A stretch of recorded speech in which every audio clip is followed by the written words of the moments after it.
हम्म। दीपिका मैम, आपने recording start कर दिया ना? कोई बात नहीं मैम, रहने दीजिए, आप स्टार्ट करिए। और क्लास के लास्ट में ना रिकॉर्डिंग स्टॉप कर दीजिएगा, ठीक है? Yes sure. येस.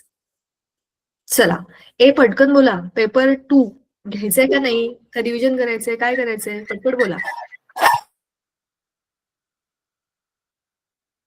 पेपर घ्यायला पाहिजे आपण. We should discuss the paper. जो आपल्या दिवशी सुरू केला होता तो आपल्याला कम्प्लीट करायचा आहे. तुम्ही ज्या स्पीडने बोलताय, मला टेन्शन यायला लागले. परत नेटवर्क इश्यू तर नाही ना? माझा आवाज येतोय ना तुम्हाला बरोबर आता? हो का नाही? पटकन बोल.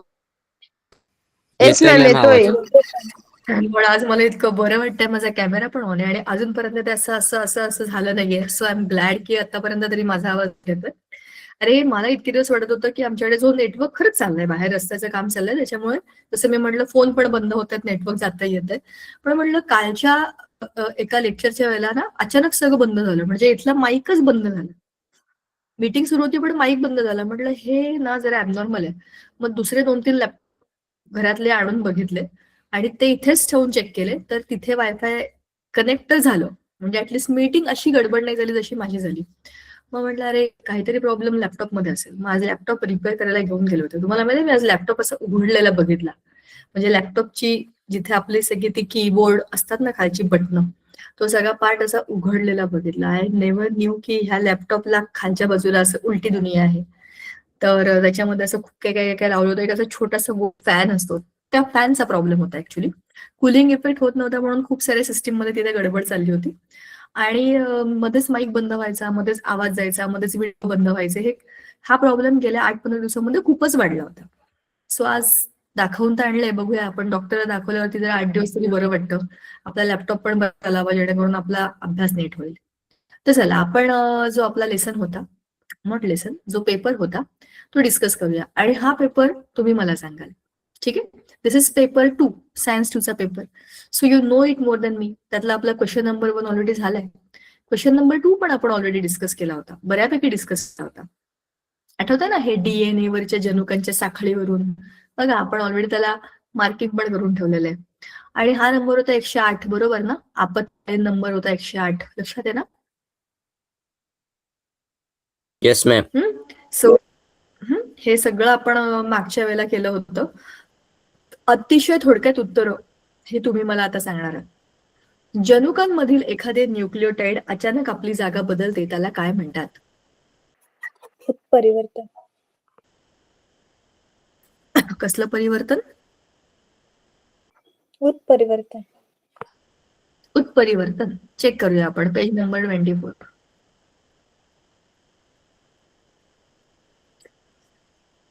अरे बाबा,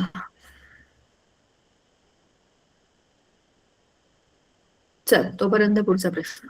पेशी विभाजनाने तयार होणाऱ्या नवीन पेशींना काय म्हणतात?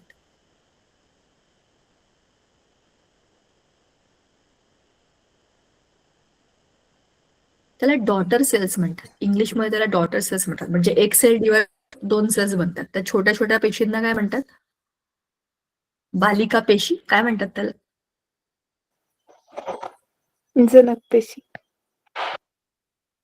जनक पेशी. तुम्ही मला जरा मदत करा हा. मराठी शब्द काय काय जे मला माहिती नाहीयेत. सो ते तुम्ही मला सांगा. आवृत्तबीजी वनस्पतींमध्ये 2 पुंयुग्मक भाग घेतात, त्या प्रक्रियेला काय म्हणतात? दोन पुंयुग्मक कसे भाग घेतात? एक म्हणजे एक पुरुष आणि एक स्त्री असे भाग घेतात ना. मग हे पुंयुग्मक असं का लिहिलं असेल?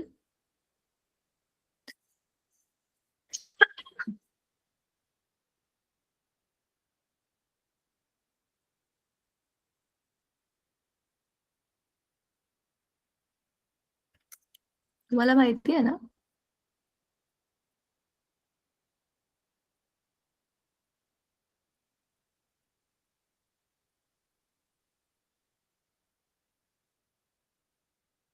असं टाकून बघितलं तर आलं नाहीये. थांबा.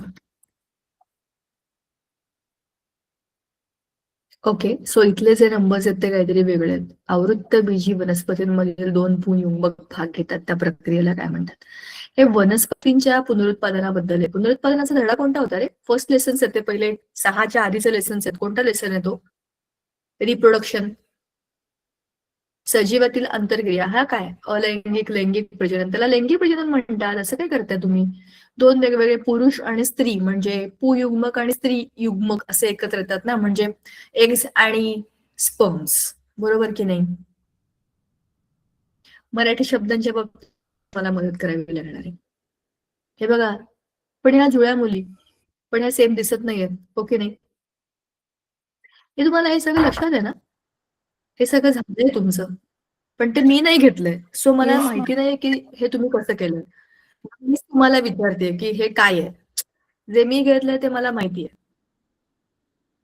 ठीक आहे? तर त्यालाच लैंगिक पुनरुत्पादन म्हणतात की नाही. जगातील पहिल्या, काय बोलतेस? हे बघ, क्वेश्चन पेपर इकडे समोर नाही दिसत आहे? दिसते? दिसते ma'am screen. Okay okay okay, ठीक आहे, थँक्यू. अच्छा, जगातील पहिल्या क्लोनिंग केलेल्या मेंढीचे नाव काय होते? डॉली. तुम्ही सांगितलं होतं. देवराई म्हणजे काय? देवराई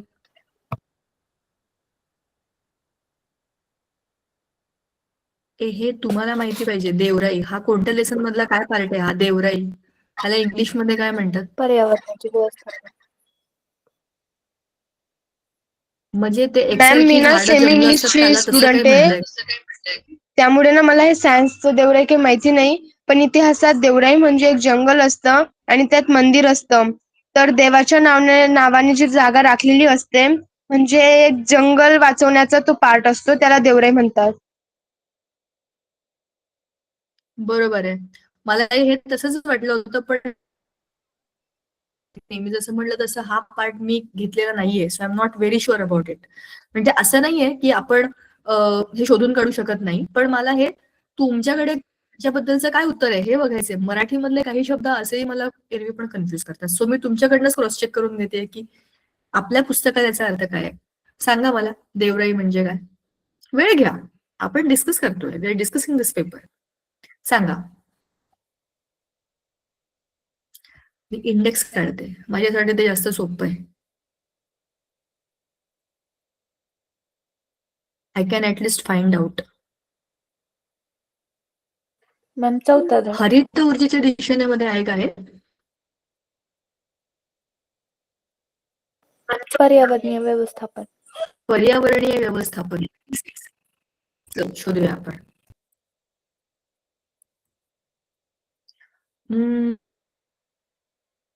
तर जसं की वनराई असते, म्हणजे खूप साऱ्या झाडांचं जंगल एक प्रकारचं. पण जसं ती म्हणाली तसं असेल ऑब्व्हियसली. ते पिक्चर आहे ना कांता, एक प्रकारचं ते देवाचं जंगल अशा पद्धतीने. पण आपलं पिक्चर काय?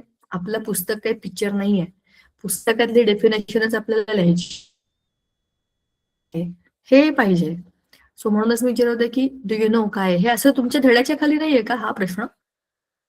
आपल्या ह्या पेपरमध्ये खूप सारे प्रश्न असे कन्फ्यूज करणारे किंवा काय बरं म्हणतात इम्पॉर्टंट पार्ट शोधणार आहेत. पण प्रश्न काय आहे माहितीये, एकतर हे मराठीत आहे आणि दुसरं हे नाहीये. सो मला याची रिस्क नाही घ्यायची. So am taking time. ह्याच्यामध्ये असेल वन संवर्धन कायदा, ह्याच्यामध्ये कुठेतरी ते असेल. नाही मॅम, पुढे आहे. पुढे आहे. अरे मग मला सांगा ना, वाचा ना तुमच्याकडे पुस्तक असेल तर. 45 पेज.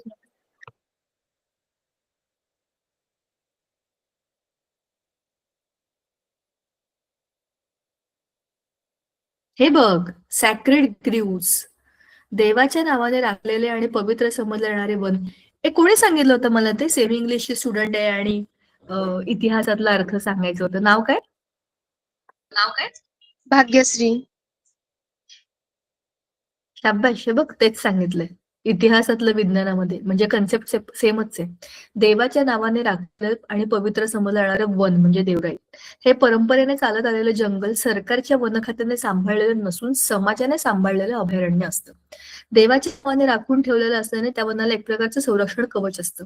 भारताच्या केवळ पश्चिम घाटातच नाही तर संपूर्ण भारतामध्ये दाट जंगलाचे हे पुंजके आढळतात. भारतामध्ये 13,000 पेक्षा अधिक देवराया नोंदवलेल्या आहेत. महाराष्ट्रात अशी देवराई कुठे आहे? अशा ठिकाणाची यादी करा आणि शिक्षकांसोबत त्याला भेट द्या. पण तुम्ही तो कांतारा बघितलाय का पिक्चर? कांतारा 1, कांतारा 2 बघितलाय का तो? ते तेच होतं.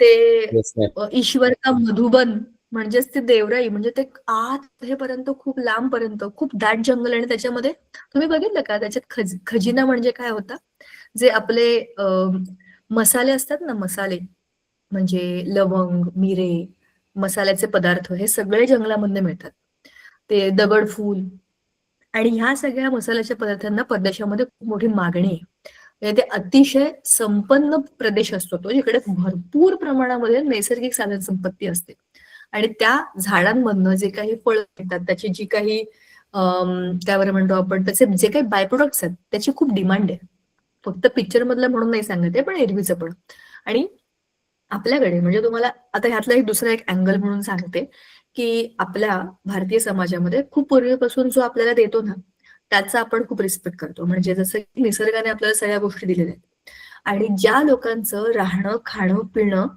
औषध आणि सगळंच जंगल आहे जे लोक जंगलातच जन्माला आले त्यांचं जखम झाल्यावरती झाडाचा पाला काढून लावणं आणि भूक लागल्यावरती झाडाची मुळं खाणं आणि तिथल्याच एखाद्या झाडाच्या कोपऱ्यामध्ये किंवा काहीतरी त्याच्या बांबू बिंबूला कुठेतरी कोपऱ्यामध्ये लावून तिथे राहणं ह्यासारखं त्याला आपण जंगलवासी म्हणतो किंवा जे आधीचे लोक जे आहेत जे पूर्वीपासून त्यांच्या पिढ्यान पिढ्या जंगलामध्ये असतात आणि ते बाकीच्या जगापासून डिटॅच असतात त्यांना फरक पडत नाही की तुम्ही इथे 50,000चा मोबाईल शोधून काढलाय का 2 लाखाचं इंटरनेट कनेक्शन घरात लावलंय का तुम्ही घरामध्ये सोलार सिस्टीम त्यांना कशाशी काय देणं घेणं नाहीये त्यांच्या सगळ्या सिस्टीम जसे इतर जंगलातले प्राणी असतात तसेच हे मानव प्राणी तिथे राहतात आणि ते एक प्रकारे त्या जंगलांचं रक्षण करतात बाहेर न आलेल्या लोकांना त्या जंगलांपासून सुरक्षित ठेवतात जंगल हे त्यांचा देव आहे आणि तो देव त्यांना सगळं देतो म्हणजे त्यांच्या जगण्याकरता लागणाऱ्या सगळ्या गोष्टी आणि तुम्हाला आणखी एक गोष्ट माहिती म्हणजे खरं आपण या गोष्टीचा विचार केला पाहिजे आपल्याला बरं नसलं की आपण डॉक्टरकडे जातो 100 गोष्टी घेतो आणि आपल्याला खूप माहिती आहे की काही काही लोकांना खूप इमर्जन्सी असते आणि खूप सिव्हिअर डिसीजेस असतात की आता हा नाही वाचणार अशी परिस्थिती असते तरी पण मेडिकल इक्विपमेंट आपल्याकडे एवढे आहेत किंवा मेडिकल फॅसिलिटीज एवढ्या आहेत की मरता मरता लोक वाचतात आपल्याकडे कारण की तेवढ्या facilities we already have developed we have invented though we pay a lot for that but that is our development ना आपली टेक्नॉलॉजी जेवढी आपण ग्रो केलेली पण ह्या लोकांसाठी असं नाहीये ह्यांचं आयुष्य खूप वेगळं आहे जन्माला येणं आणि मरणं ही खूप सामान्य गोष्ट आहे आपण तुम्ही बघितलं असेल आपल्याकडे एखादं बाळ जन्माला येणार असेल तर त्याच्या आधीपासून औषध गोळ्या सुरू होतात आणि बाळ जन्माला आल्यानंतर 10-10 वर्षापर्यंत औषधं चालतात टप्प्याटप्प्याने का कारण त्याला काही होऊ नये म्हणून पण ह्या जंगलामध्ये राहणाऱ्या लोकांना त्यांची इम्युनिटी जबरदस्त असते साध्या थंडी पाऊस वारा याच्यामध्ये काही होत नाही हा पण एखादा रोग झाला एखादा भयंकर रोग झाला तर त्यांच्या कम्युनिटीचे आणि त्यांच्या कबिलेचे रूल हे फार वेगळे असतात हा रोग बाकीच्यांना होत नाहीये म्हणून त्याला तिथेच सोडून ते निघून पण जातात असं नाही की त्यांचं त्याच्यावर प्रेम नसतं पण त्यांना माहिती आहे की त्यांच्याकडे पर्याय नाहीये पण ते लोक खूप वेगळे असतात आणि ते लोक खूप नेचरशी जोडलेले असतात म्हणूनच त्यांना थोडं जरी इकडचं तिकडं झालं की ते मारामाऱ्या करतात युद्ध करतात आपल्याकडे भारतामध्ये नॉर्थ ईस्टचा एरिया तुम्हाला माहितीये का 7 सिस्टर्स हा एरिया असा आहे जिथे खूप सारे वेगवेगळे छोटे छोटे ग्रुप्स आहेत लोकांचे कम्युनिटीज आहेत म्हणजे हा ग्रुप तो ग्रुप त्यांची परस्पर भांडणं आहेत कारण की मोस्टली तो सगळ्याच्या सगळा एरिया ना हा जंगल एरिया आहे यू सी दॅट म्हणजे तो सगळा 7 सिस्टर्सचा सगळा जो एरिया आहे ना हा absolutely beautiful part of India untouched part of India तिथे आत्ता कुठे गेल्या 10 वर्षामध्ये ते मोदीजींच्या कृपेमुळे रस्ते झालेत नाही तर तोपर्यंत तिथे काहीच नव्हतं खरंच सांगते म्हणजे मी गेले होते आता 2 महिन्यापूर्वी जेव्हा अरुणाचल प्रदेशला तिथल्या लोकांशी बोलल्यावर समजलं की 10 वर्षापर्यंत त्यांच्याकडे रस्तेच नव्हते बांबूच्या रस्त्यावरनं ते लोक इकडून तिकडे जायचे म्हणजे इतक्या स्वातंत्र्यानंतरच्या एवढ्या वर्षामध्ये सुद्धा त्यांच्यापर्यंत काहीच पोहोचलं नव्हतं दुसरं त्यांच्यामध्येच एवढी भांडणं असतात कारण की हे लहानशा गोष्टीला चिडतात लहानशा गोष्टीला मनावर घेतात कारण ते आपल्यासारखा विचार नाही करत त्यांचं आयुष्य छोटं असतं म्हणजे दृष्टिक्षेपच छोटा असतो हे झालं मोठ्या एरियामधल्या छोट्या छोट्या कम्युनिटीजचं आणि या देवराईमध्ये राहणारे जे असतात ना लोक हे वेगळेच लोक असतात म्हणजे त्यांच्या श्रद्धा त्यांच्या निसर्गाबद्दलच्या कल्पना त्यांचं राहणीमान हे सगळं खूप वेगळं असतं एक पूर्वी खूप जुना पिक्चर होता खूप जुना black and white picture Jait तुम्ही मराठी गाणी पण ऐकली असतील ते नभ उतरू आलं वगैरे अशी भरपूर फेमस गाणी आहेत त्याच्यामध्ये. तर हा ते तुम्ही नक्की ऐकलं असेल, जांभूळ पिकल्या झाडाखाली. ही सगळी फेमस गाणी त्या पिक्चरची होती. त्याच्यामध्ये असं दाखवलं होतं जंगलात राहणाऱ्या लोकांची स्टोरी. ते इतके देवभोळे असतात माहितीये, त्याच्या समोर साप येतो, त्या एका माणसाच्या समोर साप येतो आणि तो असा त्याच्याकडे थांबतो आणि उभा राहतो आणि म्हणतो की तू मला मारू नकोस, तू मला चावू नकोस, आणि तो साप त्याला चावून जातो, कारण त्या सापाला भीती असते की हा त्याला काहीतरी करेल, जे काही असेल. पण सांगायचा मुद्दा असा की ते खूप निसर्गाशी जोडलेले असतात. त्यांना असं वाटतं की आम्ही जे म्हणतो त्याला तो समजेल, पण प्रत्येक वेळेला असं होतच असं नाही. त्याच्यामुळे त्यांच्या आयुष्यामध्ये मृत्यू येणं आणि नवीन बाळ जन्माला येणं, ह्या सगळ्या इतक्या नॅचरल प्रोसेसेस आहेत ना. जसं आपल्या आजूबाजूला बघा ना, तुम्ही मला सांगा ना, ही कुत्री, मांजरी आपण पाळलेले असो किंवा नसो, त्यांना कधी कोणी हॉस्पिटलला नेलंय का बाळ होणार आहे म्हणून? खूप खूप नॅचरल सिस्टीम त्यांच्यासाठी ती. कोंबडीने अंडे घालणं, पक्ष्यांनी अंडे घालणं, ह्यांच्याकरता हॉस्पिटल्स नाही आहेत, ते आपल्या करता आहेत. कारण आपण त्या सिस्टीम्स मधनं बाहेर पडलो आता. आपल्याला गरज आहे मेडिकल एड. हे सगळं हे खूप नॅचरली करतायत. बघा, कुत्र्याच्या 5-6 पिल्लांपैकी 2 ते 3च पिल्लं शेवटपर्यंत टिकतात. त्यातलं 1-2च पिल्लू शेवटपर्यंत स्ट्रॉंगली सर्व्हाइव्ह करतं. 6 पिल्लांपैकी 2 पिल्लच जगणार आहे हे त्या आईलाही माहिती असतं. बरोबर आहे. त्यांच्याकरता ती सर्व्हायव्हल ऑफ द फिटेस्ट, डार्विनचा सिद्धांत आहे ना आपल्याला, हे त्याच्याशी कनेक्टेड आहे. पण हे खूप वेगळं आयुष्य आहे आणि हे खूप एका अर्थी विचार केला तर खूप कमाल आहे असं राहण्याची. आपण राहतो तिथे, तुम्ही कुठेही राहत असाल, अगदी छोट्याशा गावात राहा किंवा एकदम मोठ्या शहरामध्ये राहा, तुम्ही कुठेही राहा, आपलं आयुष्य हे ह्यांच्या आयुष्यापेक्षा खूप वेगळं आहे. आपले दुःख खूप वेगळे आहेत, त्यांची दुःख, त्यांच्या समस्या, त्यांच्यासाठी खूप पाऊस पडणं, खूप चिखल होणं, त्यांची घरं वाहून जाणं, हे त्यांच्यासाठी सामान्य आहे, कारण ते राहतातच अशा ठिकाणी. पण त्याच्यावर काय करायचं ह्याची त्यांच्याकडे सोल्युशन्स असतात. पण त्यांचे रूल्स खरंच वेगळे असतात आणि ह्याच लोकांमुळे निसर्गातला जो देव आहे ना, तो अजून पण शाबूत आहे. म्हणजे कौतुक करण्यासारखी गोष्ट आहे की ते डेव्हलपमेंटला नाही म्हणतात. त्यांच्याकडे आले की ते म्हणतात बाहेरचे लोक आहेत, ह्यांना घालवा. कारण की बाहेरचे लोक आले की तिकडे सुधरवायला जाणार आणि तिथे सुधारण्यामुळे तिथल्या सगळ्या गोष्टी, सगळ्या सिस्टीम्सना उलटं पुलटं करणार. सो हे होऊ नये म्हणून काम करणारे हे सॅक्रेड ग्रुप्स, जंगल, भारी गोष्ट आहे ना ही. तुम्हाला माहिती होतं का हे देवराई बद्दल एवढं सगळं? येस मॅम, इतिहासामध्ये आहे टॉपिक. एवढं सगळं आहे का तुम्हाला इतिहासामध्ये? ह्याच्याबद्दल आणखीन काही वेगळं आहे का जे मला माहित नसेल? ते पण जरा सांगा बरं. मग इंटरेस्टिंग पार्ट आहे हा, म्हणजे हा वेगळा भाग आहे विज्ञानातला, एक अमेझिंग पार्ट. हा, एटीपीचे पूर्ण रूप एडेनोसाईन ट्रायफॉस्फेट, बरोबर. 2 भिन्न गटांमधील लक्षणे दाखवणाऱ्या प्राण्याला काय म्हणतात? पहिल्या धड्यामध्ये ना हे कनेक्टिंग लिंक्स म्हणतात त्याला इंग्लिशमध्ये, मराठीत काय म्हणतात? जोडणारे काय? जोडणारे दुवे. जोडणारे दुवे, येस, कनेक्टिंग लिंक्स. आपत्तीची व्याख्या, आपत्ती म्हणजे परीक्षा सुद्धा असते, हो की नाही? सांगा काय आहे आपत्तीची व्याख्या?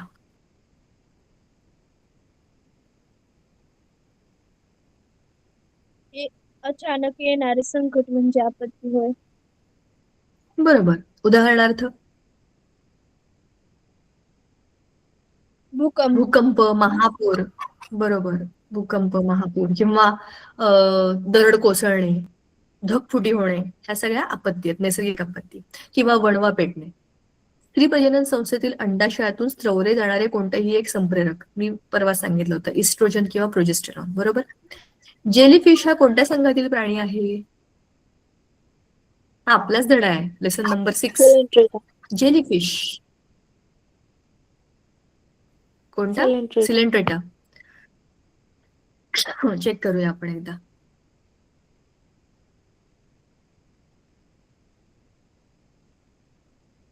Porifera Porifera Porifera.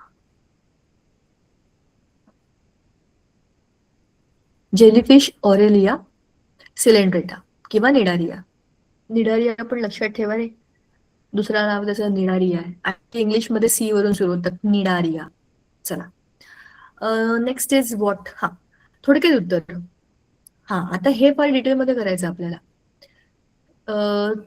सूत्री विभाजन आणि अर्धगुणसूत्री विभाजन यातील 2 फरक लिहा. ह्याला आपण इंग्लिशमध्ये मिओसिस आणि मायटोसिस असं म्हणतो, बरोबर ना?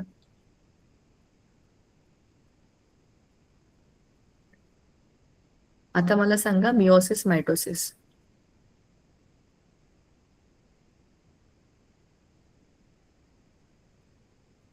आता मला सांगा मायटोसिस कोणत्या पेशींमध्ये होते आणि मिओसिस कोणत्या पेशींमध्ये होते?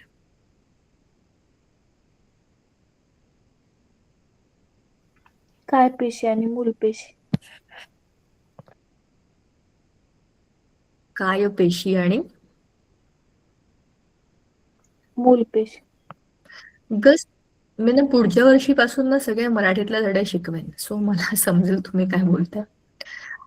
त्याला 6 क्रोमोझोम्स आणि ऑटोझोम्स असं म्हणतात, बरोबर ना? नॉर्मल जे क्रोमोझोम्स असतात ते, आणि आपले जे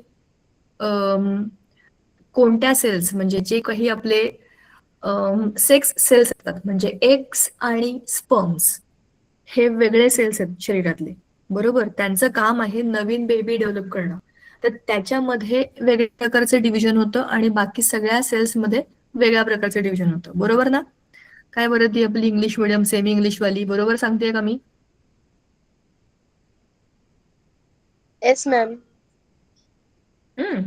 बरोबर ना? आता हे इथे पण दिलंय बघा, सूत्री विभाजन म्हणजे मायटोसिस, म्हणजे जेवढी सूत्र आहेत 23चे 23 पेअर तिकडे येणार आहेत, मायटोसिस. अर्धगुणसूत्री म्हणजे मिओसिस, 23 पेशी, आपलं 23 पेअर्स ऑफ क्रोमोझोम्स म्हणजे 46 मधले 23 जाणार. ह्याच्यामधले 46 मधले 46 जाणार. उदाहरणार्थ माझ्या हाताची जी स्किन आहे, या हाताच्या स्किन मधल्या सेलचे डिव्हिजन होत आहे, बरोबर? समजा लागलं, जखम झाली, आणि असे पण आपले हातावरचे पायावरचे खूप सारे स्किनवरचे सेल्स रोज मरतात, रोज नवे बनतात. तर जे नवे बनलेले सेल्स आहेत त्याच्यामध्ये जेवढ्या माझ्या डीएनए मध्ये क्रोमोझोम्स आहेत तेवढे सगळे सगळे आलेले आहेत. सो त्याच्यामध्ये सूत्री विभाजन झालेले आहे, मायटोसिस. पण माझ्या बॉडीमध्ये जे एक्स बनतात, एग्स म्हणजे EGGA, त्याला मराठीत म्हणतात अंड, काय म्हणतात त्याला? अंडाशय. तिला काय म्हणतात? हा, म्हणजे अंडाशय नाही, ते तर गर्भपिशवी आहे ना. पण तेच म्हणजे एग जे डेव्हलप होत, अंडपेशी, त्याच्यामध्ये मात्र ह्याच्या एक्झॅक्टली हाफ क्रोमोझोम जाणार आहेत जे माझ्या एक्स एक्स एक्स जे म्हणतो ना आपण, एक्स एक्स मुलींमध्ये, एक्स मुलांमध्ये. तर ते एक्स एक्स मधलं माझ्याकडचा जो एक एक्स आहे तो माझ्या आईकडचा आहे, दुसरा एक्स माझ्या बाबांकडचा आहे. माझ्या बाबांकडे जो एक्स आहे तो त्यांच्या आईकडचा आहे आणि जो वाय तो त्यांच्या बाबांकडचा आहे. तुम्हाला माहिती आहे ना, बाबांकडून बाबांकडे वाय क्रोमोझोम येतो. Y chromosome is given from father to son, from son to his next son, म्हणजे हे male to male, male to male असं जात राहतं. पण बाबांकडे अर्धे गुणधर्म त्यांच्या आईचे असतात, कारण आईकडनंच एक्स क्रोमोझोम येतो. मुलींकडे तसं नाही, दोघींकडचे अर्धे अर्धे एक्स आणि एक्स असतात.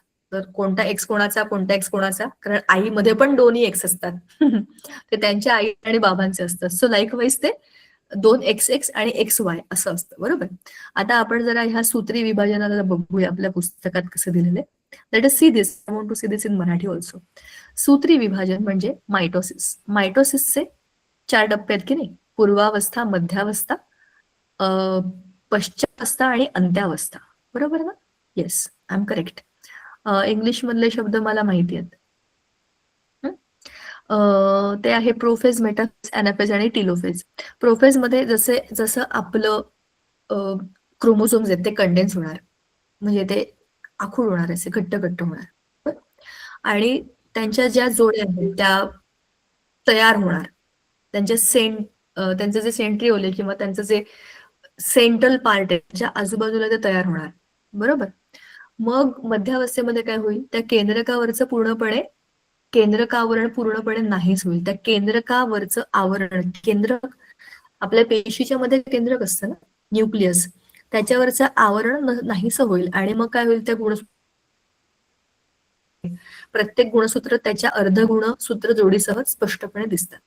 पेअर्स दिसतात थोडक्यात मध्यावस्थेमध्ये.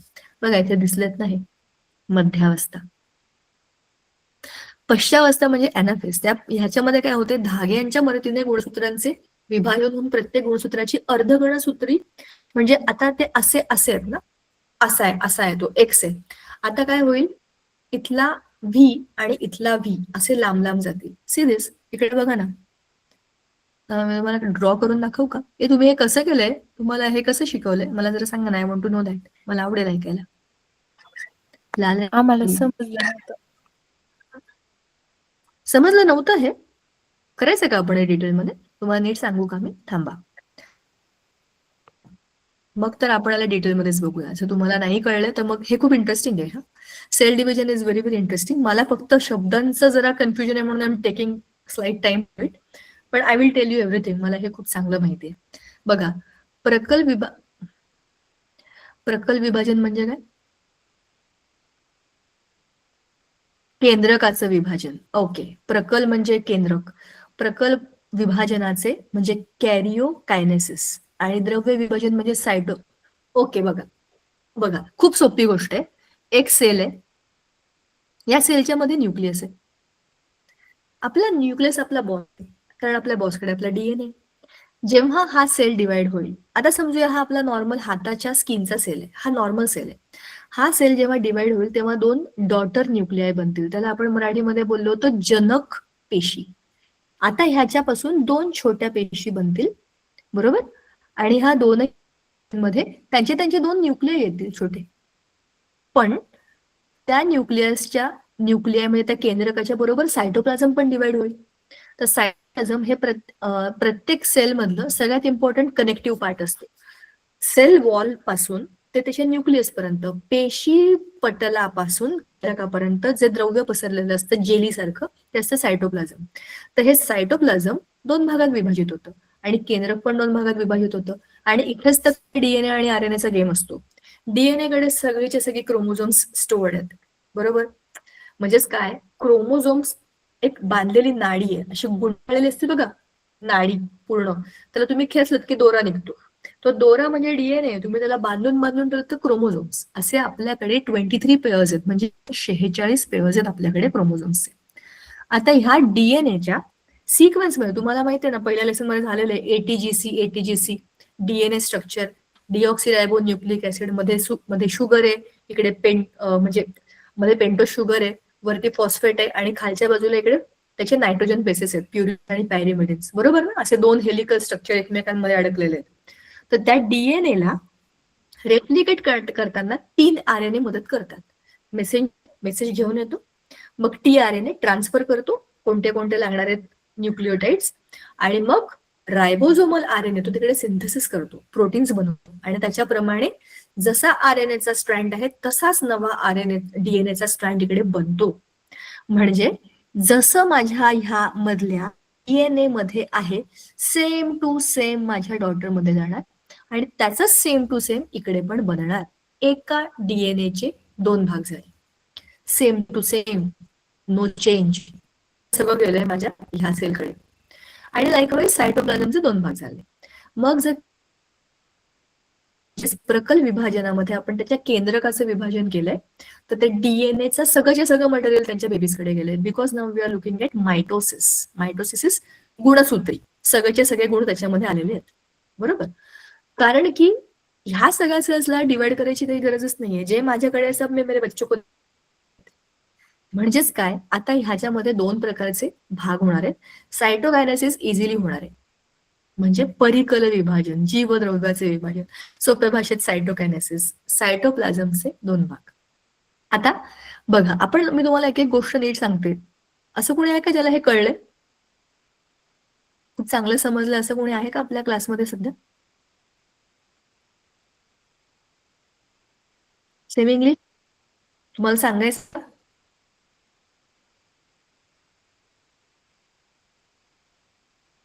हॅलो, हाय, आहेस Yes, का?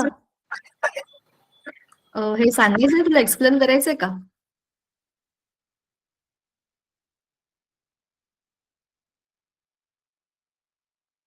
हो का नाही?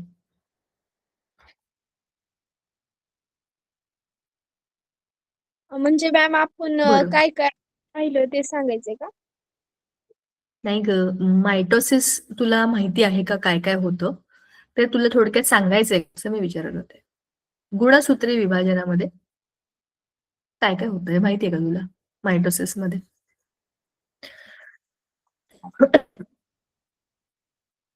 बरं मी सांगते ऐका. याच्यामध्ये प्रकल विभाजनाच्या पूर्वावस्थेत, आता आपण बोलतोय न्यूक्लियसचं डिव्हिजन, त्याची पूर्वावस्था, अजून डिव्हिजन झालेलं नाहीये.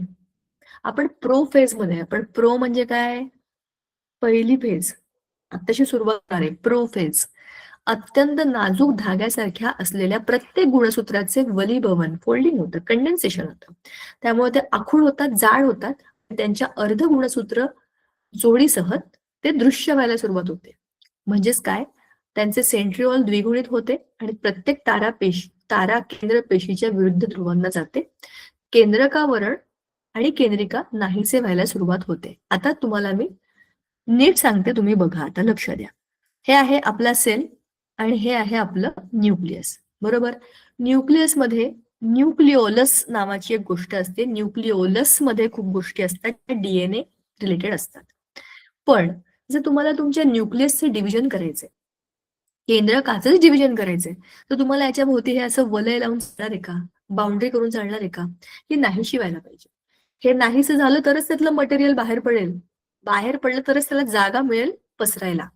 ते बाहेर पडलं की त्याचे घट्ट घट्ट घट्ट धागे होतात, ते एकमेकांच्या जवळ येतात, घट्ट घट्ट होतात, जाड होतात. बघा, हे नॉर्मल तुमचा सेल आहे, न्यूक्लिओलस आहे. आता ते जवळ जवळ आले त्यांचे धागे आणि घट्ट बांधले गेले. मी तुम्हाला म्हणा नाडी कशी घट्ट बांधून ठेवतो आपण, नाडीचा गुंडा, तसा आहे हा. एकदम घट्ट बांधले गेलेले आहेत आणि ही त्याची पहिली अवस्था आहे. आता याच्यामध्ये काय झालंय, ते जवळ आले, त्याच्या केंद्रकाच्या वरचं जे काही आवरण आहे ते नाहीसं व्हायला सुरुवात झालेली आहे. मध्यावस्था म्हणजे दुसरी स्टेज, पूर्वावस्था मग मध्यावस्था. मधल्या अवस्थेमध्ये काय होणार आहे, या केंद्रकावरणाला पूर्णपणे नाहीसं केलंय. बाहेरचं जे आवरण आहे न्यूक्लियसचे ते गायब झालं. आता सर्व गुणसूत्रांचे घनीकरण पूर्ण होऊन प्रत्येक गुणसूत्र त्याच्या अर्ध गुणसूत्र जोडीसह आता स्पष्टपणे दिसते. म्हणजे काय झालं बघा, हे तुम्हाला दिसत का, पूर्ण तयार झालेले x x x x completely आपल्या आपल्या बॉम्ब सकट तयार आहेत. घट्ट झाले, श्रिंक झाले आणि आले, मध्यभागी आले, मध्यावस्था सेंटरला आलेत ते. आता पुढे काय होणार आहे, आता ह्यांची होणार आहे पश्चावस्था. पश्चावस्था म्हणजे काय, अॅनाफेज. अच्छा, पण थांबा, त्याच्यामध्ये आणखी गोष्टवर राहिली. सर्व गुणसूत्रे पेशीच्या विषुववृत्तीय प्रतलाला, मध्य प्रतलाला समांतर अवस्थेत संरचित करतात. बरोबर आहे, मध्यभागी आले बघा, एकदम सेंटरला आलेत ते, सेंटर, मध्यावस्था. दोन्ही तारा केंद्र आणि प्रत्येक गुणसूत्राच्या गुणसूत्र बिंदू म्हणजे सेंट्रोमेरिया दरम्यान विशिष्ट अशा लवचिक प्रतलांचे धागे म्हणजे तुर्क तंतू तयार होतात, त्याला स्पिंडल फायबर्स म्हणतात. म्हणजेच काय, ह्याचा सेंटर, ह्याचा सेंटर, ह्याचा सेंटर, ह्याचा सेंटर, ह्या सगळ्याच्या मध्ये एक प्रोटीनचा धागा जोडला जाईल. मग काय होईल, या धाग्यामुळे इकडचे अर्धे, इकडचे अर्धे, इकडचे अर्धे, इकडचे. आम्ही तुम्हाला निळ्या रंगाने दाखवते. आता हा जो भाग आहे ना, हा भाग, हा आता या बाजूला सरकेल, हा भाग या बाजूला. झाले दोन भाग त्याचे. हे कधी होईल, पुढच्या अवस्थेमध्ये, म्हणजे पश्चावस्थेत, म्हणजे अॅनाफेज मध्ये. या अवस्थेमध्ये त्या धाग्यांच्या मदतीने गुणसूत्र बिंदूंचे विभाजन होऊन प्रत्येक गुणसूत्राची अर्ध गुणसूत्री जोडी वेगळे होऊन विरुद्ध दिशेला ओढली जाते आणि त्याचे जे काही अंत्यबिंदू असतात, म्हणजे इथे त्यांचे सेंटर पॉइंट्स असतात, असे तिकडे असे ते खेचले जातात, असे असे असे. मी तुम्हाला ना युट्यूबचा व्हिडिओ पाठवते, त्याच्यामध्ये कांद्याच्या मुळं असतात ना पांढऱ्या रंगाची, तुम्ही केलाय का हा प्रयोग? बहुतेक तुम्हाला नसेल, कॉलेजमध्ये असेल. कांद्याची पांढरी पांढरी एकदम छोटी छोटी मुळं असतात ना, एकदम ताजी ताजी, त्याची स्लाइड बनवली ना आणि ती मायक्रोस्कोप खाली बघितली की ह्या चारही अवस्था दिसतात, त्या सगळ्या अवस्था दिसतात. त्याचा व्हिडिओ आहे मस्त युट्यूब वरती, खूप सारे आहेत, तुम्हाला मी पाठवते, तुम्ही बघा हे कसं दिसतं, खूप छान दिसतं हे. आणि हे मी खरं कॉलेजमध्ये पण पाहिलंय, so I know that how it is. तर ही, आणि खरंच सांगते मी तुम्हाला, हे स्पिंडल फायबर असे दोन्हीकडे अटॅच झालेले दिसतात आपल्याला, असे इकडे इकडे एक.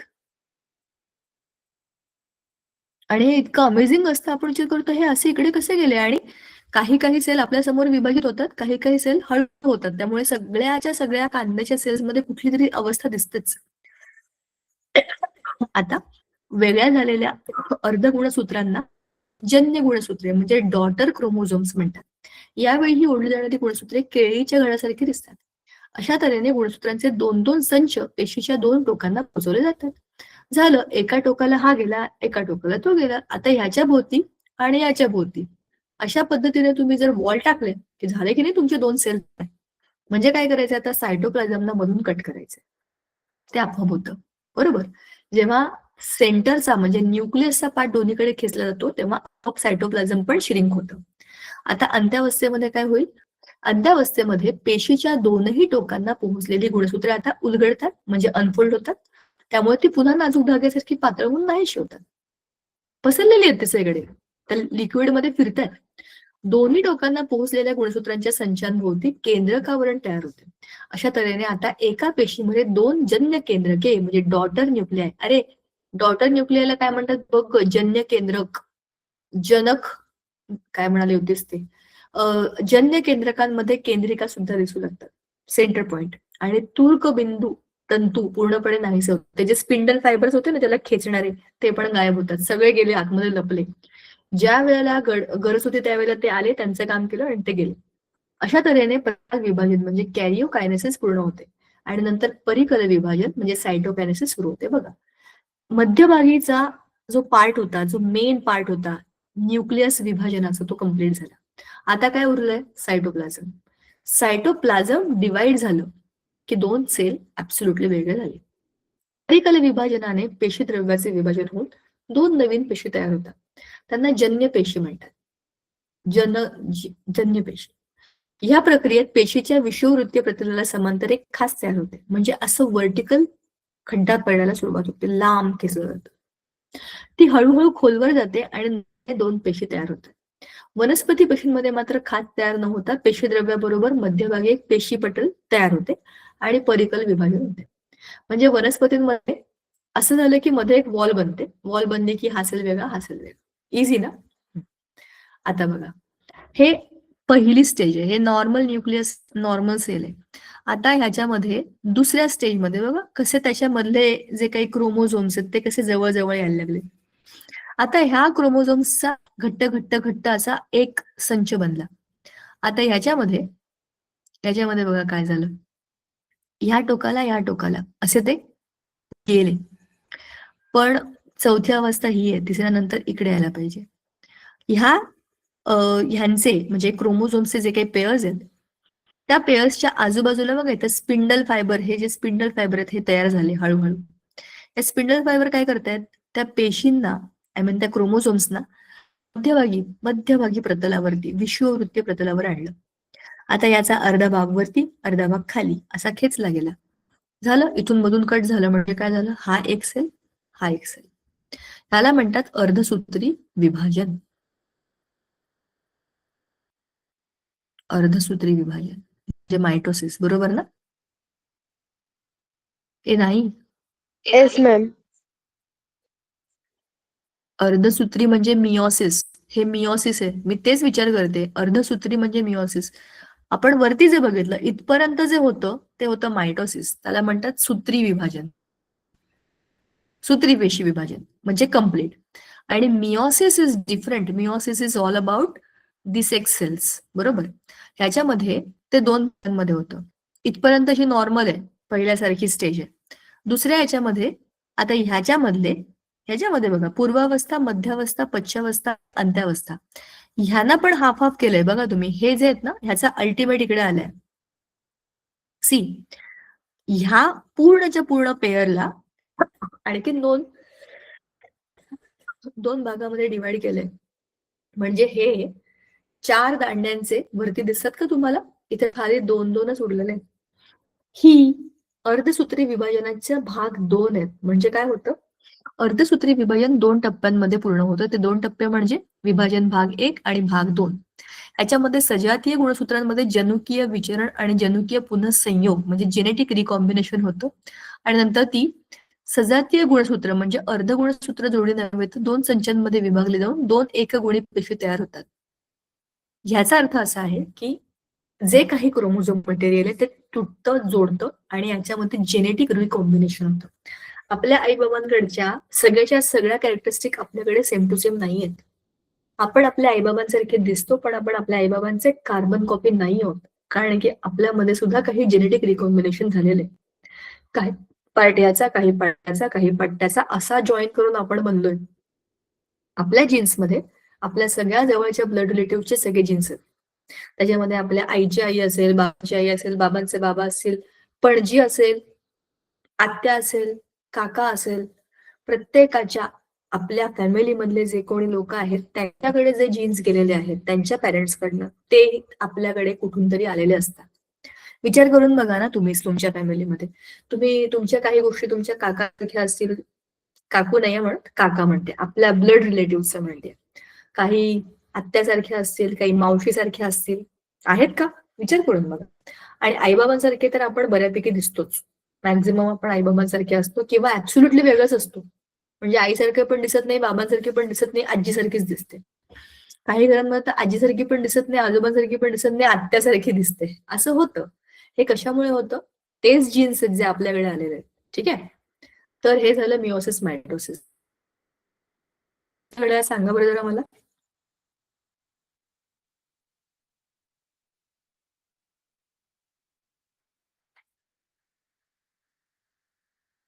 हॅलो, आहात का? किती वाजले? 8:15. Yes ma'am. ओके. बरं, आज एक 5 मिनिटं घेऊया आपण आणि ह्या पटापट गोष्टी बोलूया. विशिष्ट प्रजाती दुर्मिळ म्हणजे रेअर स्पीसीस ठरतात. काय ठरतात? काही मानवाच्या किंवा काही निसर्गाच्या घडामोडींमुळे काही प्रजाती ह्या जगातून नाहीशा होतात. उदाहरणार्थ पूर्वी शिकार करणं ही खूप कॉमन गोष्ट होती. शिकार करण्यामुळे आपण खूप वाघ आणि सिंह आणि एकशिंगी गेंडे ह्यांना मारून आम्ही किती शूरवीर आहोत, गोळी मारून त्यांना आम्ही मारून टाकतो असं दाखवण्याकरता आपल्या देशामध्ये खूप जेव्हा खूप जंगल फार होते आणि लोकांकडे बंदुकी होत्या, श्रीमंत लोकांकडे विनाकारण स्वतःची श्रीमंती आणि शौर्य दाखवण्याकरता ते जंगलातल्या प्राण्यांना मारायचे. पण असं करून त्यांनी ह्या सगळ्या महत्वाच्या प्राण्यांची संख्या कमी करून टाकली आणि अशा पद्धतीने ते प्राणी हळूहळू कमी कमी व्हायला लागले. कधी कधी निसर्गाच्या होणाऱ्या बदलांमुळे पण त्यांच्या प्रजातीवरती परिणाम होतो. ते स्वतःला रिप्रोड्यूस नाही करू शकत आणि मग असे सगळे रेअर स्पीसीस ठरतात. बरोबर ना? अजून काही वेगळं उत्तर आहे का?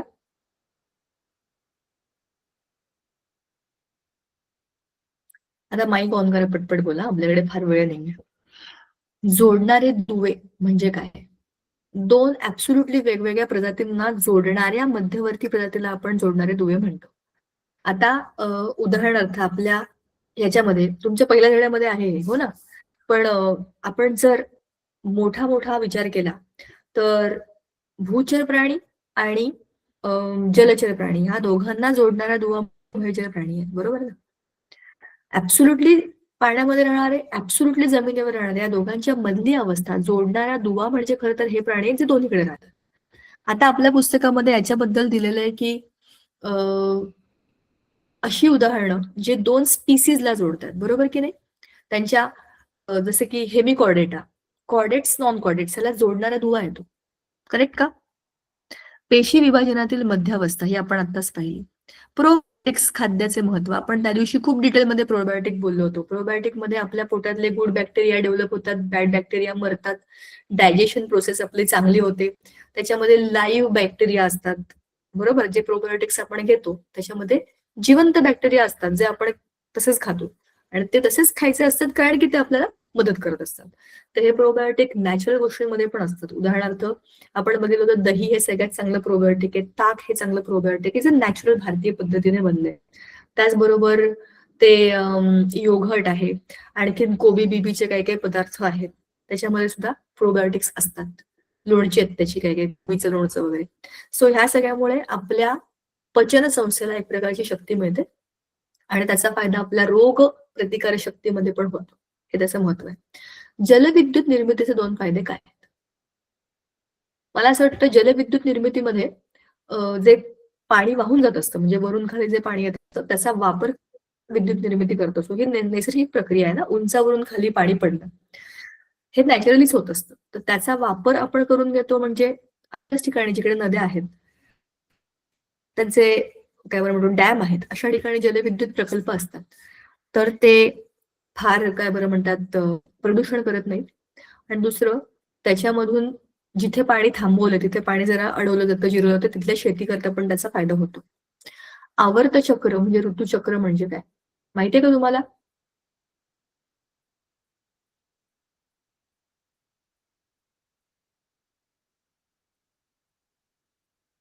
ऋतुचक्र, ऋतूंची निर्मिती कशी होते?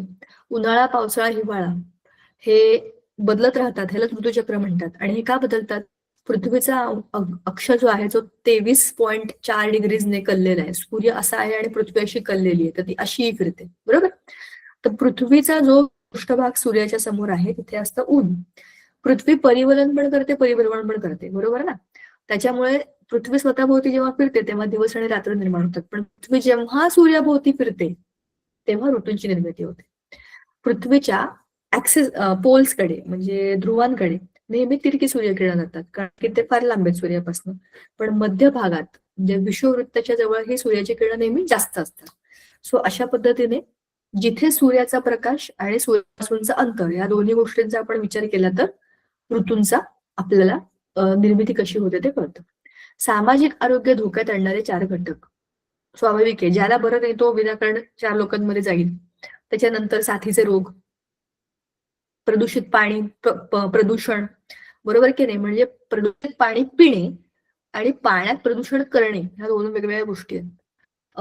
त्याच्यानंतर अनहायजेनिक असणे, स्वतःचे हात पाय स्वच्छ न धुता खाणे, भाज्या, अन्न पदार्थ जे काही आपण खातो ते स्वच्छ न करता खाणे, बाहेरचे अन्न खाणे, उघडे कसे तरी खाण्याच्यातले, बरोबर? आणि ज्या व्यक्तीला कुठला तरी आजार झाला त्याच्या संपर्कात जाणे, हे सगळे सामाजिक आरोग्य धोक्यात आणणारे प्रकार आहेत. कारण की एक माणूस आजारी पडला की तेच आजारी पडतात, ओके नाही? मूल पेशींचे 2 उपयोग सांगा. आपण त्या दिवशी बोललो होतो stem cells are very very important. Biotechnology मधला पार्ट होता हा. स्टेम सेल्समुळे रिजनरेशन ऑफ ऑर्गन्स हे करता येतं. आणि if you regenerate the organs you can donate the organs to the needy people. ज्यांना त्याची गरज आहे त्यांना तुम्ही ते डेव्हलप करून देऊ शकता. Stem cells are very very important cells because they can develop into any type of cell of the body. संकटग्रस्त प्रजाती आणि दुर्मिळ प्रजाती यातला फरक. अशा प्रजाती ज्या अजून दुर्मिळ नाही आहेत पण संकटात आहेत त्या आहेत संकटग्रस्त प्रजाती, पण त्या दुर्मिळ होऊ शकतात जर आपण त्यांना योग्य वेळेवरती सांभाळलं नाही तर. आणि दुर्मिळ प्रजाती म्हणजे जे ऑलरेडी दुर्मिळ आहेत ते कुठेच नाही आहेत जगामध्ये, ऑलमोस्ट संपायला आलेल्या आहेत त्या. मग त्यांच्याकडे अति लक्ष देणं जास्त गरजेचं आहे, कारण ह्यांना तुम्ही नाही बघितलं तर मग या जातीलच, संपुष्टात जातील. म्हणून या दोनही प्रजाती वेगळ्या आहेत पण एकात दुसऱ्या टप्प्यात जाण्यासारख्या आहेत.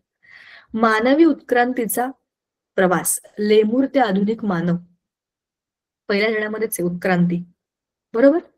ओघ तक्ता एक करत सांगायचे. प्रथिन संश्लेषणाची प्रक्रिया, प्रतिलेखन आणि भाषांतरण. हे प्रोटीन आहे, प्रोटीन संश्लेषणाची प्रक्रिया, बरोबर आहे ना? आपण कालच्या याच्यामध्ये बघितलं होतं. प्रतिलेखन कोण करतं? mRNA. भाषांतरण कोण करतं? प्रतिलेखन mRNA, भाषांतरण प्रतिलेखन, भाषांतरण ट्रान्स्क्रिप्शन, ट्रान्सलेशन, बरोबर? ह्या 2 गोष्टी आहेत त्या. फुलाच्या अंतरंगाची नामनिर्देशित आकृती काढून विविध भागांची माहिती द्या.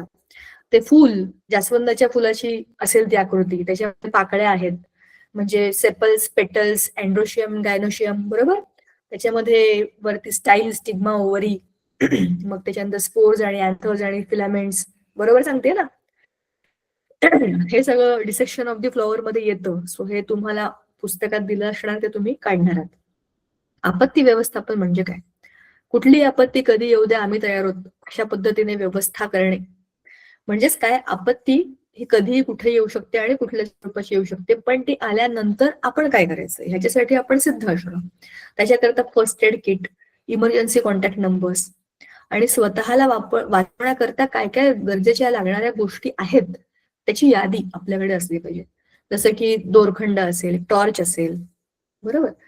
पाण्याची बाटली, खाऊचा पुडा, एखादं फर्स्ट एड क्रीम, सोफ्रामायसिन किंवा असं काही, ह्या सगळ्या गोष्टी आपल्याला गरजेच्या असतात. तर त्या आपल्याकडे आपल्या स्टोअर्ड असल्या पाहिजे. पवन ऊर्जेपासून विद्युत निर्मिती कशी होते? पवनचक्की हे एक ग्रीन एनर्जी सोर्स आहे, बरोबर ना? Renewable energy source. आणि ह्याच्यामधनं खूप मोठ्या एरियाला इलेक्ट्रिसिटी मिळते बरं का. प्राण्यांच्या वर्गीकरणाचे आधारभूत मुद्दे सममिती, जननस्तर आणि देहगुहा. हे किती मस्त होतं, हे आपण सगळं डिटेलमध्ये पाहिले. 3 टाईपच्या सिमेट्री आहेत, असिमेट्री, बायलेटरल आणि रेडियल सिमेट्री. जननस्तर डिप्लोब्लास्टिक, ट्रिप्लोब्लास्टिक. देहगुहा असिलोमेट आणि सिलोमेट, म्हणजे प्रॉपरली सिलोम असलेले किंवा सिडोसिलोमेट आणि असिलोमेट असे 3 भाग आहेत. तर ह्या प्रत्येक 10च्या 10 कॅटेगरीमध्ये ते कसे कसे कसे कसे कसे कसे डेव्हलप झाले हे लिहायचे आपल्याला. मोठे प्रश्न आहेत. कोणतेही 6, 24 मार्काला, 6 चोक 24. बरं, हॉट्स मध्ये काय शेवटचं पार्ट, तर्कसंगत उत्तरे. बाळाचे लिंग हे वडिलांवर अवलंबून असते, हे विधान शास्त्रीय पुराव्यासकट आत्ताच बोललो आपण. कारण की बाळाचे लिंग हे एक्स किंवा वाय या क्रोमोझोमवरती अवलंबून असते. एक्स असेल तर ती मुलगी आणि वाय असेल तर तो मुलगा. आईकडून एक्स मधला एक्सच येणार आहे. असंही बाळाचे लिंग आईच्या कुठल्याच कंट्रोलमध्ये नाहीये, कारण ती फक्त एक्सच क्रोमोझोम देऊ शकते. बाबांकडे मात्र व्हरायटी आहे. बाबांकडे एक्स पण आहे, बाबांकडे वाय पण आहे. बाबांचा एक्स जर त्या आईच्या एक्स बरोबर अटॅच झाला तर तो काय होणार, एक्स क्रोमोझोम म्हणजे काय होईल, that will be a baby girl. पण बाबांचा वाय क्रोमोझोम जर जिंकला तर Y chromosome and x chromosome, that will be a x Y combination, so that will be a baby boy. आणि हे कोणावरती अवलंबून आहे, बाबांवरती अवलंबून आहे. तर उगाच सगळ्या जगामध्ये विनाकारण बायकांवरती तो ठपका ठेवला होता, तिला सगळ्या मुली होतात, तर तिची काही चूक नाही, तिच्या प्रॉब्लेम होता तो. आणि ते त्याच्या पण हातात नाहीये, हे कोणाच्याही हातात नाही की कुठला क्रोमोझोम सिलेक्ट करून कुठे काय होणार आहे. It's all your destiny. So आपल्या देशामध्ये पूर्वी हा फार मोठा प्रॉब्लेम होता. आजकाल तुम्ही असं फार क्वचित कुठेतरी बघाल किंवा कुठे बघितलं असेल तर विचार करा या गोष्टीचा, कारण तुम्हाला आता विज्ञान माहिती आहे. त्या आईची काय चूक आहे त्याच्यामध्ये. तरी पण जर एखाद्याला मोबाईलचे व्यसन लागले तर त्याच्या सामाजिक आरोग्यावर काही परिणाम होणार नाही त्याच्या सामाजिक आरोग्यावर, कारण त्याला सामाजिक आरोग्य राहणारच नाही. तो एकल कोंडा होईल. तो त्याची पाठ, मान, डोळे सगळे कामात जातील. त्याची बोटं दुखायला लागतील आणि सगळ्या शरीराची त्याची काय बरं म्हणतात मुवमेंट ही कमी कमी होत जाईल. मोबाईल गेमचं व्यसन असं आहे की ते गेम खेळायला लागले की माणूस ग्राउंडवर पण जात नाही, जेवत पण नाही, झोपत पण नाही. पैसे मिळणार असेल त्या गेम मधून तर आणखीनच तो मॅड होतो त्याच्यामध्ये. सांगायचा मुद्दा असा की सगळ्या बाबतीमध्ये माणसाचा मेंदू, विचार आणि वेळ खाऊन टाकणारी गोष्ट आहे मोबाईलचे गेम. सो काय मस्तच परिणाम होईल त्याच्या आरोग्यावर जबरदस्त परिणाम होतील. शेवटी डॉक्टर म्हणतील की मोबाईल ठेवा, नाही तर तुम्हाला आम्ही आता इथे ठेवून घेतो आणि तुमची ट्रीटमेंट करतो, अशी परिस्थिती येऊ शकते. बरं, मी तुम्हाला हे खूप कॅज्युअली सांगते, तुम्ही पेपरमध्ये असं लिहायचं नाही, तुम्ही सिरियसलीच लिहायचंय. तुमच्या गावातील जैवविविधता टिकवण्याकरिता तुम्ही कोणते उपाय सुचवाल? तुमच्या गावातील जैवविविधता विचार करा, तुम्हाला सांगायचं. माझ्या गावातील जैवविविधता टिकवण्याकरता मी एक करू शकते, आजूबाजूला असलेल्या झाडांना तोडायचं नाही. आमच्याकडे ऑलरेडी बरंच काही आहे, नॅचरल आहे, त्याच्यामध्ये आणखीन वेगळं काही करायचं राहणार आहे. जनरली जिथे निसर्ग आहे तिथे लोक तोडफोड करतात आणि घरं बांधतात, आणि जिथे असं होतं तिथे सगळीकडे जैवविविधता जाते. So that has to be taken care of. सौर ऊर्जा केंद्र पर्यावरणाला का चांगले आहे? प्रश्नच नाही. औष्णिक ऊर्जा केंद्रामध्ये म्हणजे थर्मल पॉवर स्टेशन मध्ये विजेचा जो काही प्रोडक्शन होतं, जे काही वीज बनवली जाते ती थर्मल पॉवर स्टेशन मध्ये कोळसा जाळून बनवली जाते. सौर ऊर्जेमध्ये सूर्याच्या उष्णतेचा वापर करतोय. We are trapping the solar energy, जी की ऑटोमॅटिक फ्री आहे आपल्याकडे. आणि भारतात तर प्रचंड प्रमाणामध्ये नको असताना नको असेल एवढा सूर्यप्रकाश आहे आपल्याकडे, नको असेल एवढी गरमी. आता आला उन्हाळा बघा, एन्जॉय दॅट नाऊ. सो एवढा अतिरिक्त हीट आपल्याकडे आहे, त्याचा वापर करून आपण त्याच्यापासून इलेक्ट्रिसिटी जनरेट करत असू तर आणखीन काय पाहिजे आपल्याला. There is no pollution at all. आणि काहीच नाही, ते फुकटमध्ये आपण वापरतोय. उलट औष्णिक ऊर्जेमध्ये एक्झॅक्टली उलट आहे. जमीन फोडा, त्यातल्या माइन्स मधनं ते कोळसे काढा, त्यांना जाळा, त्यांच्या उष्णतेमधनं जे काही पाणी आहे त्याची वाफ करा, त्या वाफेने टर्बाईन्स फिरवा, त्या टर्बाईन्स मधनं इलेक्ट्रिसिटी जनरेट करा आणि ते सगळे पसरवा. तर खूप हाय अमाऊंट ऑफ हीट त्याच्यामध्ये यूज होते, खूप जास्त पोल्युशन क्रिएट करतं. So it is not good for the environment also. म्हणून सौर ऊर्जा ही चांगली आहे. सो अशा प्रकारे आपण हा सगळा पेपर डिस्कस केलेला आहे. मला असं वाटतं with some difficulties with some Marathi terms आपण केला, बऱ्यापैकी केला चांगला. तुम्हाला कळलं का? अरे बरेच जण आले, मगाशी खूप लोक नव्हते, तुम्ही सगळे नंतर जॉईन झालात का? एनिवेज, आज माझा व्हिडिओ सुरू आहे. आय एम फिलिंग गुड आणि शेवटपर्यंत सुरू आहे. सो काय सांगू तुम्हाला, मी काय आनंद झालाय मला. चला आपला, अरे नंदुरबार, हे कोण आहेत सगळे? बरेच लोक आहेत तिकडे. गुड. तुम्हाला पेपरचं डिस्कशन सगळं समजलंय का? बऱ्यापैकी. मी आहे ना पेपर थोडा हसत खेळत सोडवलाय बरं का. तुम्ही असं हसत खेळत लिहून येऊ नका पेपर. मी जसं काय काय काय काय म्हटलंय मजेशीर, त्याचं सामाजिक आरोग्य काही उरणारच नाही वगैरे असलं काही लिहून येऊ नका तिकडे. तुम्ही सेन्सिबल उत्तर लिहा. मला तुम्हाला सिरियस मोड मधनं बाहेर काढायचं. द रिझन इज ऑलरेडी 10वीची बोर्डाची परीक्षा म्हणली की आपल्याला टेन्शन असतं. सो तुम्ही टेन्शन आहात मला माहिती आहे.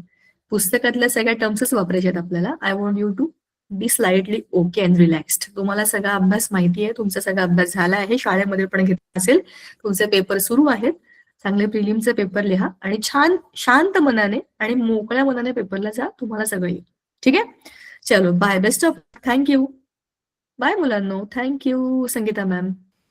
Good night, ma'am. Bye ma'am, good night. Good night, bye bye. Good night ma'am, take care. Good night मुलांनो, गुड नाईट, टेक केअर बाळांनो.